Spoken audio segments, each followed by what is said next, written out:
குளச்சல், முட்டம், குறும்பனை இந்த பகுதியெல்லாம் 2-3 நாளாக ஒரே காற்றும் கடலும் கூட பயங்கரதாக இருக்குது. அதில் தொழிலுக்கும் போக முடியாது. கவர்மெண்ட் 31ஆம் தேதி வரைக்கும் யாரும் கடலுக்கு போகக்கூடாதுன்னு சொல்லிருக்காங்க. மீறி போனால் மண்ணெண்ண மானி எதாக தடை பண்ணுன்னு சொல்லியிருக்காங்க. அது மீறி போகவும் முடியாது. அது மட்டும் இல்லாமல் இங்கோடுல பார்க்கும்போது நம்ம குளச்சல் முட்டம் பார்க்கறதுல குளச்சல் துறைமுகம் ரொம்ப மோசமாயிருக்கு. தொழில் போறதுல விஷயங்கள் இப்போ 2 நாள் முன்னாடி வந்த காற்றும் கோள்லையும் கூட ஒரு வள்ளம் கமந்து ஒரு இன்ஜின் உடைஞ்சு போய் 2-3 அடியெல்லாம் பட்டு அப்படி இருக்கு. அது மட்டும் இல்லாம இங்க மீன் விற்கிறது கூட ஒரு சௌகரியம் கிடையாது.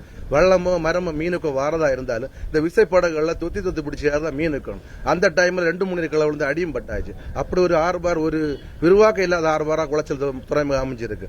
இதுல நீங்க எங்களுக்கு கவர்மெண்ட் மூலமாக ஒரு விரிவாக்கம் பண்ணும்போது கூட இந்த வள்ளம் மரத்துக்கான மீன் விற்கிறதுக்காக ஒரு இடம் ஒதுக்கி அவங்களுக்கு ஒரு போட்டாதான் யார் மீன் விற்க முடியும். அந்த மாதிரி சூழ்நிலை இருக்கு. இப்படியே போயிட்டு இருக்கும் போது மீனவர்கள் வாழ்வார் ரொம்ப பாதிக்கப்படும். அது மட்டும் இல்லாம நாங்க ஒரு ட்ரிப் கடலுக்கு போறதா இருந்தா குறைஞ்சது 1000 ரூபாய் பெட்ரோல் பிடிச்சிட்டு போகணும். முன்னாடியாவது 1000 ரூபாய் கொண்டு போனா 10 லிட்டர் கொஞ்சம் கிடைக்கும். இப்ப உள்ள விலைவாசிக்கு நாங்க 1000 ரூபாய் கொண்டு போனா எங்களுக்கு 9 லிட்டர் பெட்ரோல் இதை கொண்டு தொழிலுக்கு போக கூட முடியாது. போயிட்டு வரமா இருந்தாலும் பெட்ரோல் விலை இப்படி யாரிட்டு போனா எங்க வாழ்வாதாரம் ரொம்ப மோசமா போயிட்டு இருக்கு. அது மட்டும் இல்லாம நடுக்கடல்ல கொடுத்துற காற்று தவளம் பாதுகாத்துக்கு யாருமே தொழிலுக்கு போக முடியாது. 31ஆம் தேதி வரை கடலுக்கு போகக்கூடாதுன்னு கவர்மெண்ட் உத்தரவை போட்டிருக்காங்க. இந்த நிலைமையில இப்படி காற்றும் கொள்ளுங்க என்ன பண்ண முடியும்? எங்களுக்கு முக்கியமான ஒரு விஷயம் இந்த ஆர்பார், குளச்சல் ஆர்பார் விரிவாக்கம் பண்ணணும். பண்ணினாதான் எங்க வாழ்வாதாரத்துக்கு எங்க உயிருக்கும் பாதுகாப்பு கிடைக்கும்.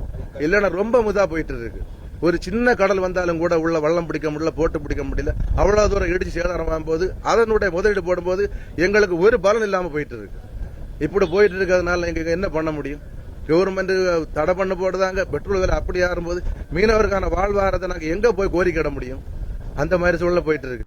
பிளே ஸ்டோர் மற்றும் ஆப் ஸ்டோரில் இருந்து பாலிமர் செயலியை QR கோடு மூலம் பதிவிறக்கம் செய்யுங்கள். செய்திகளை உடனுக்குடன் பெறுங்கள்.